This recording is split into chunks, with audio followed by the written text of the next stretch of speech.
Olá, nessa nossa análise, a gente vai mergulhar em um dos momentos mais importantes dos evangelhos, o batismo de Jesus, lá em Mateus capítulo 3. É uma cena que parece curta, mas olha, ela é carregada de poder, de profecia, de revelação divina. E tudo começa bem antes de Jesus sequer chegar perto do rio. E o ponto de partida é esse aqui, uma profecia antiga, super dramática do profeta Isaías. Essas palavras, elas ecoam através do tempo, sabe?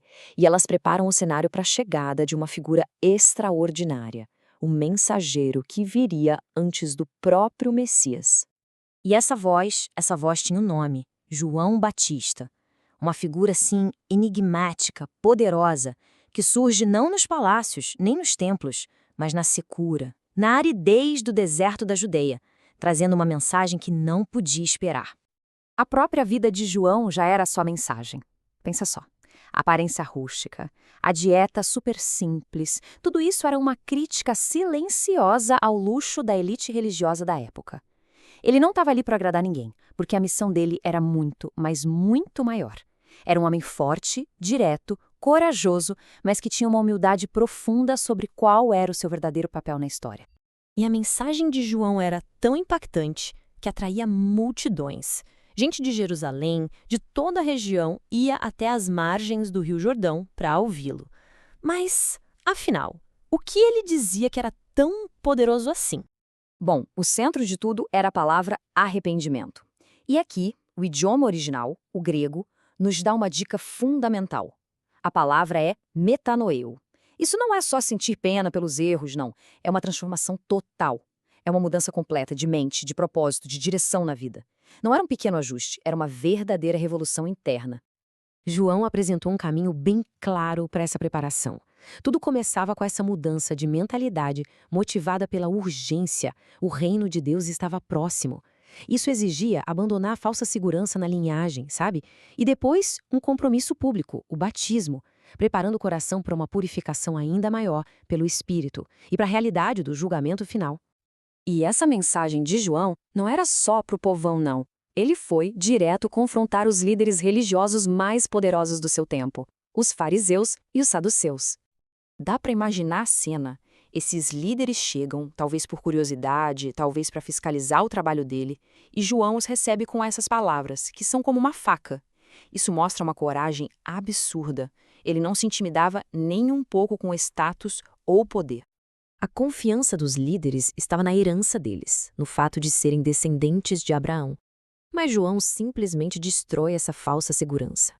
Ele diz que a prova de uma vida transformada não está no sangue, mas nos frutos, ou seja, nas ações, no caráter, na mudança que todo mundo pode ver. Ele chega a dizer que Deus podia fazer filhos de Abraão até das pedras do rio. A linhagem, então, não significava nada sem uma transformação de verdade.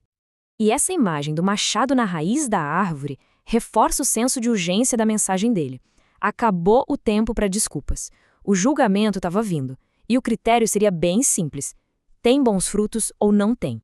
E é nesse cenário todo de julgamento iminente e chamada ao arrependimento que a figura central de toda a história finalmente chega.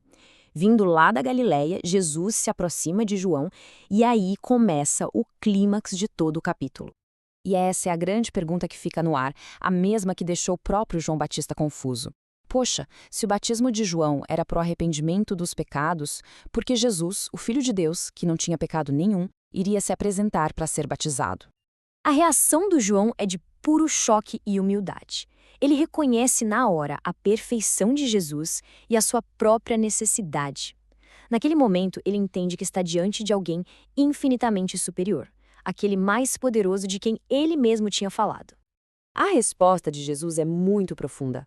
O batismo dele não era uma confissão de pecado pessoal, era para cumprir toda a justiça. O que isso quer dizer? Significava se identificar com a humanidade, validar o ministério de João, dar o exemplo para todos nós e, claro, inaugurar oficialmente a sua própria missão como Messias ungido. E o próprio ato de batizar tem um simbolismo muito forte. A palavra grega baptizo significa imergir, submergir por completo. Não é só um pingo de água. É ser como que sepultado na água, simbolizando a morte para o velho eu, e depois sair, emergir, para uma vida totalmente nova. Agora, o que acontece logo depois que Jesus sai da água é, sem exagero, um dos eventos mais espetaculares de todo o Novo Testamento. É um momento de pura intervenção e confirmação divina. A cena acontece muito rápido. Assim que Jesus emerge das águas, o mundo sobrenatural invade a nossa realidade. Os céus literalmente se rasgam, a barreira entre o divino e o humano se rompe. O Espírito de Deus desce de uma forma visível, como uma pomba, um símbolo de paz, de pureza. E para completar, a voz do próprio Deus Pai declara a identidade e a aprovação total do Filho. É como um selo celestial na missão de Jesus, uma confirmação que todos puderam ouvir. Do ponto de vista teológico, esse momento é gigantesco. É uma das ilustrações mais claras da Trindade em toda a Bíblia. As três pessoas da divindade estão ali, presentes, atuando em perfeita harmonia, o Pai afirmando, o Filho obedecendo e o Espírito Santo capacitando. Então, esse evento, essa unção divina, não foi só um ritual, foi a inauguração oficial do ministério público de Jesus, a missão que literalmente mudaria o curso da história humana para sempre. E isso nos deixa com uma reflexão final, né? A história de Mateus 3 não é só sobre algo que aconteceu há 2000 anos. Ela levanta uma questão sobre propósito e chamado. Como é que um ato de obediência, junto com uma confirmação que vem do céu, pode ser o ponto de partida para o impacto que ecoa através das gerações?